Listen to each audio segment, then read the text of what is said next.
All right, this is my 1975 BMW. It's an R90/6. Purchased new at BVW Cycle in Winnipeg. Dieter Wallenstein was still the dealer then. He used to do some work on my 1968 R60. And anyways, when I upgraded to this bike, I rode it for a year and I thought I would stay current. I went into trade it in after a year of riding. I had 7,000 miles on it the first summer. And he says, "What? You want to trade that bike in? What for? What's wrong?" I says, "Nothing." He says, "You have a bike for many years if you want to keep it." So he kind of talked me out of making a deal. So I still have it. And that was like 1975. Anyway, yeah, the bike now has very close to 362,000 miles. It says 361,887 at the moment here. But anyway, purchased new. We did all the miles on it, and it did quite a number of miles with a sidecar. And I would just like to say one thing. If you think that a sidecar doesn't make your bike work, it does. And Keith Blaise will probably tell you that too. Because when we were on those trips, and you're into South Dakota, and you're into the wind, it's third gear, wide open. As far as fast as your throttle is just cranked right back. And when it gets dark outside, if you can see here, these pipes, they glow orange about 2 inches out from the header. They're just a nice bright orange. And those are still the same pipes. I have replaced the mufflers a number of times. I've actually, it's still the same crankshaft. I've done a timing chain a few times. At 138,000 miles, when Bruce Blocker, my mechanic, was leaving the province, he was my favorite BMW guy to have any work done. But anyways, I took the motor out of the bike and I took it to Bruce and I says, "Freshen it up." And he said, "What do you want done?" I says, "Freshen it up, whatever it needs." Well, he says it doesn't really need anything, but he says I could put some seals in it and whatever. And I said, "Okay." And so he did, but he said the rings are a little loose in the lands. He says, "How long do you want to ride it?" I says, "Quite a while yet." So anyways, he put in a new set of pistons. He overdid the first oversize on it. He put some new valve guides in it and crushed everything up and put no seals in it. And since then I've had the hardened seats put in so I could run the unleaded fuel better and different things. But I'm still running those same pistons that he put in that time way back. And I ruined a perfectly good transmission. I drained the oil in fall. And I did this other thing, I put the plug back in the spring when I went to ride it. I did realize that I had not put oil in the transmission, so cooked my transmission. So after a few used ones, I went and bought a brand new one, so that's still running in there as well. But same wheels, no wheel bearings changed.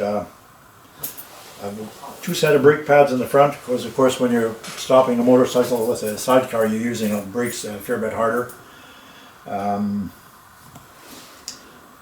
Differential, I've had the splines changed. Actually, I'm running a different differential now because of my other one sprang a bad oil leak, and I was able to pick up a good used one, so I'm running a second differential in it.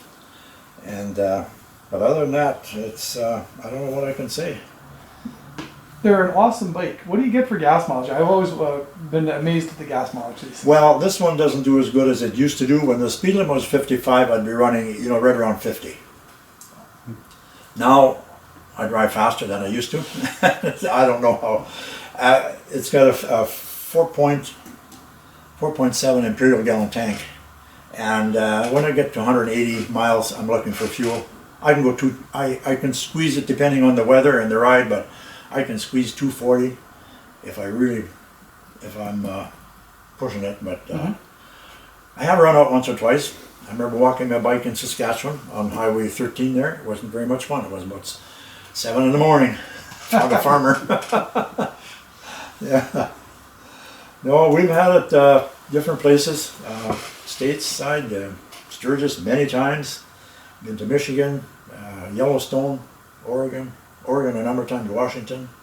Been to Washington quite a few times when the kids lived there. So. But they chew up tires. I buy a lot of tires. I tell people I have no money for golf clubs, but I have money for tires. better to spend your money that way. So I don't know. You were also saying not the Iron, but there's a different club that you were in that was a high mileage club. Well, it wasn't a club. There was a guy, well, it was an organization out of the U.S. It was called 1001. It was before the term iron butt was used. And it was in a motorcycle magazine, and you send in your $25, they would send you an official registration form that you had to have signed by a notary public or whatever. And we did that. And my friend Jack Blatz and I, we did 4 runs, 4 different times where we would go over 1,000 miles in a 24-hour period. But the most we did was 1,235 miles in 22 and a half hours. So. And that's without any additional accessory tanks. That's Nope. just with the fuel tank you have on the bike. Yeah. No, we would go. Well, like I said, the road was tore up between Winkler and Plumcooey, so we went around by Morris, and that gave us a few extra miles, and cast up in Grand Forks. And just because when we got to Fargo, we would head west. And you have to be careful on, we were interstate only, okay? So you can usually find fuel within 200 miles, so that's what we did. Yeah. But we'd ride all night, we'd be back home on Sunday shortly after, around supper time. So. Were you breaking the speed limit much, or you? Well, no, it was 55. Yeah, no, that's what to do that many miles. We did not speed much. We never had trouble with the law. Wow. Yeah. Yeah. There was different times.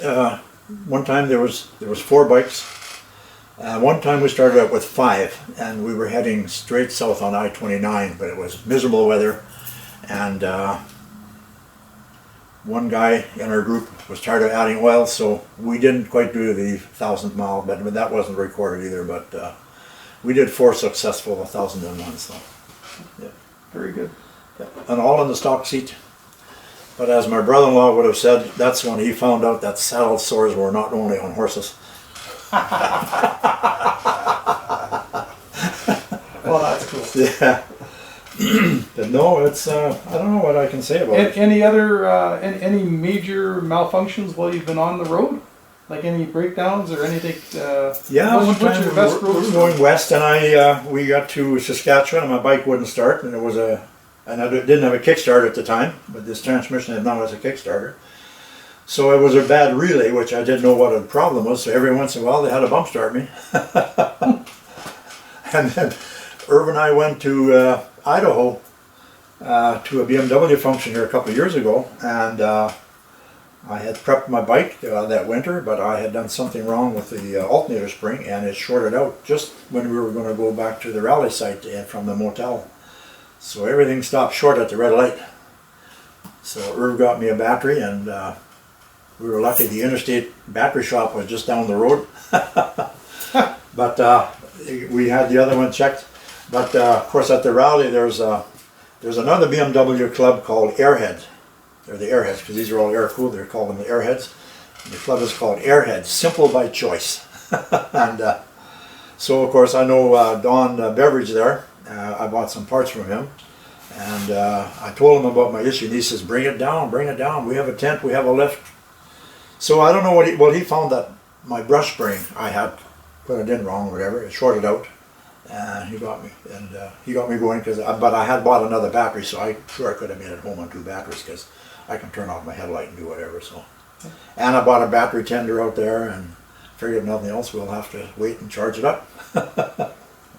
And what was the bike? The year was 1975. 1975. Yeah. Very nice. It's in amazing condition for the number of miles that you have on it. Well, it shows you got stone chips and you got dents in the headers and just the way Yeah, but 360,000 miles. Yeah. Like that's way more. That's than over 40 automobiles, years of riding. Right? That's for sure. Yeah. Well, thank you very much for doing the All right. restorations on this piece. It Thank you. was a pleasure to hear about it. Thank you, Chaz. All right.